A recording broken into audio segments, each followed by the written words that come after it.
From toddler tea's return to the best pint for a Guinness. We've got all this and more on This Week in Sheffield.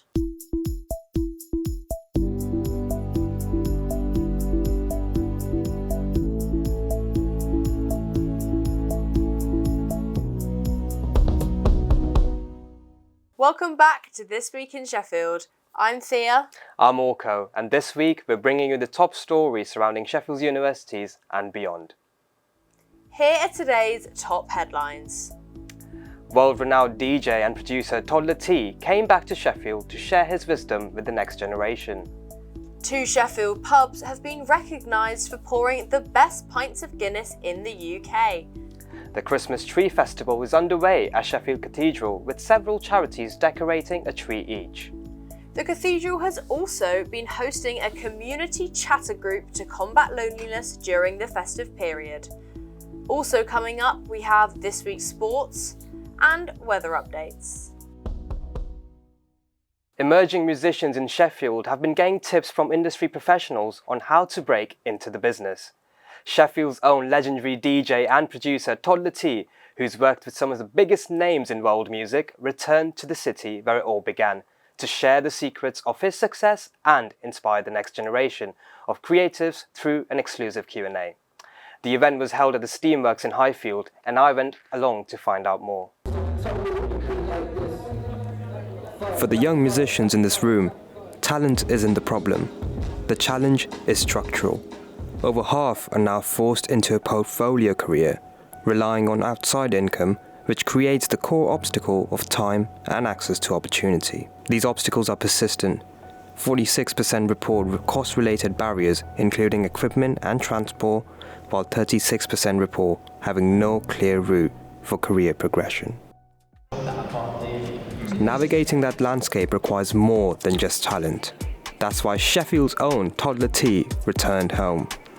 Having produced for global superstars like Stormzy, Sean Paul, AJ Tracy, Age, he's here to share the blueprint. Somewhere like Sheffield full of amazing rappers, singers, artists, selectors. I know that it's not that easy, even with the social media accounts, to be on a pedestal as high as someone in somewhere like a London or Manchester or whatever. And I think naturally I want to not only enhance that, but it's my duty as someone who has gone to that space to try my best when I can to uplift that, like I was uplifted by my elders. Toddler was the first guest in a newly launched masterclass series organised by Slambars. Their mission? To create a bridge between underground talent and the commercial industry, giving young creators access to the networks they usually can't reach.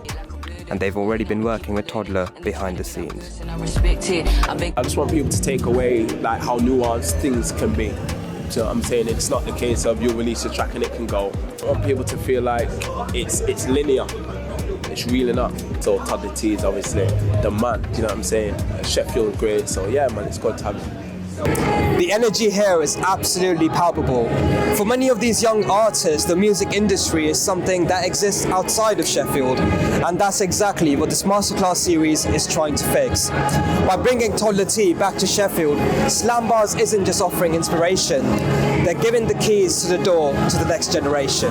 It's good to see someone come from Park Hill to what he is now. You know what I mean? And it's like he's still so embedded in the community, and he's so proper down to earth. He puts the fire in my belly to be able to get to that position where I can govern my own stuff and think, right, cool, this is what I want, this is where I want to be, this is what I want to get out of it. The hope is that the conversation sparked tonight will help fuel the next generation of Sheffield music, proving that the city's unique sound can still make waves across the world. Orkadatta, Chef News, Highfield. 2 Sheffield pubs have been given the gold star for their pints of Guinness. The Grapes and the Dog and Partridge are 2 of 35 British pubs on the brand new Guinness Harp Guide for 2026. Isabel Mahoney has more. It's no secret that Sheffield pulls a great pint. Known as the real ale capital of the world and hailed by the Telegraph this year as the UK's best pub city, it's safe to say we know our stuff when it comes to our local boozer. But 2 Sheffield pubs have gone above and beyond. The Grapes and the Dog and Partridge, here on Trippett Lane, have been recognised by stout giant Guinness as serving 2 of their best pints in the country. The 2 have been added to the Guinness Harp Guide 2026, which recognises 35 pubs around Britain that pours the best pint of Guinness. Co-owner of the Dog and Partridge, Conor McGowan, woke up yesterday to a sparkly new plaque thanks to Guinness. He explains what makes the place so special. I feel very privileged to be included in this upgrade. I think it's great with some great companies. Some of the other pubs in there are fabulous too. We stand for a lot of the traditional values, but also we have a bit of a modern twist here as well. You know what I mean? It's not just about the Guinness. You know what I mean? There's loads of good pubs that serve great Guinness in Sheffield. Even never mind the whole country. It's about the whole vibe, the atmosphere, and the care, and the sort of the old-fashioned Irish traditional pub sort of vibe. And obviously the beer has to be pretty exceptional as well. You have to work hard at a lot of different things and kind of keep your eye on it. But just the pint of Guinness itself, there are a whole load of little different things to do with hygiene and temperature and gas pressure and nozzles and shelving, and you have to be on top of all of them all the time. But running a pub in 2025 isn't easy, with around 8 closing every week in the UK, a jump from 2024's weekly average of 6. But Conor says despite the statistics, there is still a market for more businesses. It's a big fight for it at the minute. Competition is pretty fierce. All the taxes and everything else involved make it very difficult, don't make it very profitable. And you know, these numbers about pubs closing down, there's also bars opening all the time as well. People still like to go out, people still like to go to the pub, people still have a bit of money to spend on leisure and hospitality. But it's a great industry to work in, it's a great industry to be in. It's more of a lifestyle rather than a career, if you know what I mean. You have to kind of embody everything your pub stands for. You have to sort of live it 24/7. Your passion and your commitment has to really shine through. I think that's very important. And that's what sets apart pubs that have a bit of longevity in them. Sheffield there's always been loads of places to get a really good pint of Guinness in Sheffield. To say that the two on this street here have been recognised for it, that's great, but there's loads of other ones as well. I think this guide is something that's going to expand as the years go by as well. You know, drink loads of pints in Sheffield is the place to do it. Easy done. Sheffield Cathedral is hosting the Christmas Tree Festival, with over 40 charities each decorating a tree. They say each Christmas tree tells a story of Sheffield's people, passion and generosity, creating a colourful, joyful display perfect for families and friends. Our reporter Ruby Barron visited the cathedral.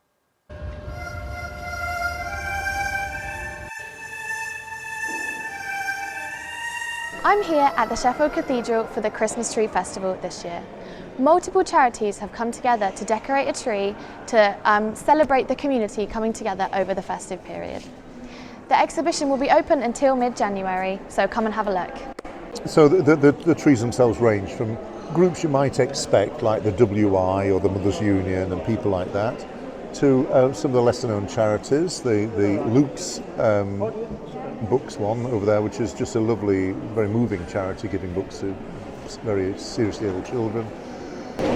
The Archer Project, where we work with the homeless and so on. So there's a whole range of those, 42 of them. Brown tags replace baubles, hanging from every branch with handwritten special messages of hope and love, spreading joy throughout the festive season.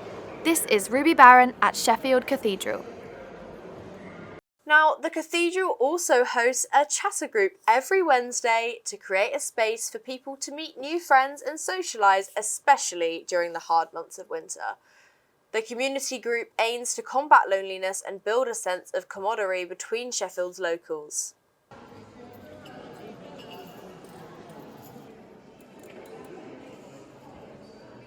It's nice to come and talk to different walks of life, if you know what I mean. You see different people, different things, and you get to know people on a personal level, and it's like really good. Sometimes if people don't want to talk, you can just sit and be yourself, you know what I mean? You don't have to engage in conversation, but it's just a friendly atmosphere, that's all. Now it's time for the sport with Max Morris. Max, what have you got for us today? Thanks guys, the first half of the season is done and our students are taking a well-earned break. Books has officially come to a close, and now that the student fixtures are all nicely tied up, it's time to unwrap the rest of the sporting news for you. Well, Sheffield United seem to be starting to turn their season around after their win in the Still City derby. After their 3-0 victory over the Owls, United went on to win their next 3 games, which included their huge performance against Stoke City as they cruised to a 4-0 win.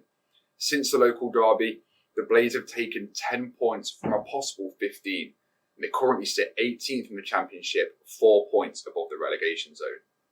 But Sheffield Wednesday have still only recorded 1 league win after they suffered yet another defeat to old foes Derby County last night. After being hit with another 6-point deduction at the start of December amid unpaid debts earlier this year, this brings their total points deduction to 18. They still sit at rock bottom of the championship, and the gap to safety is growing week by week.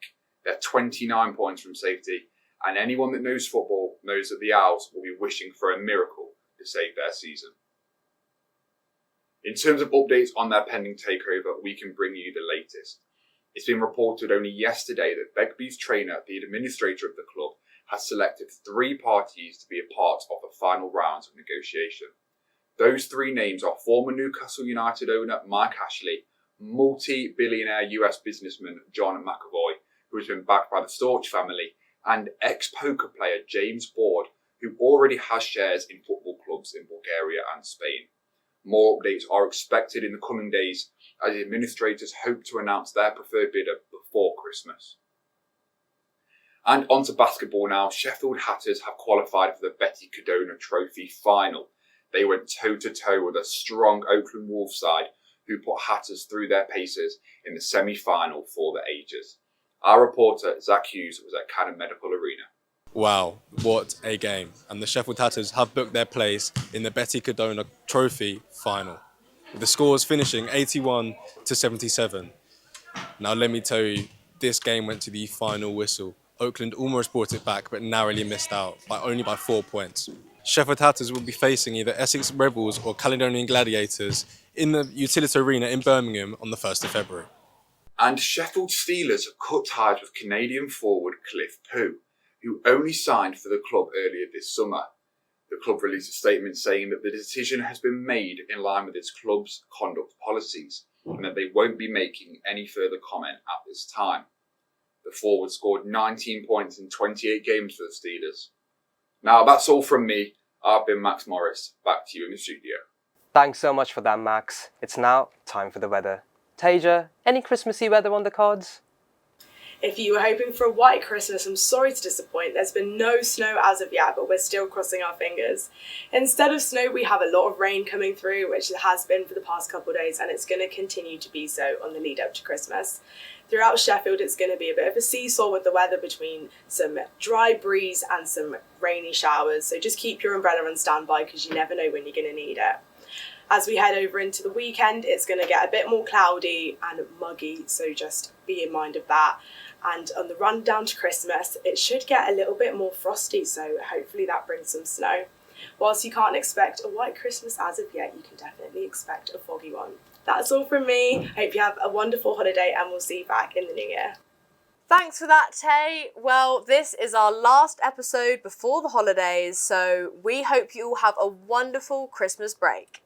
That's all for now. Make sure you follow us on our socials and we will see you all in the new year. Bye for now.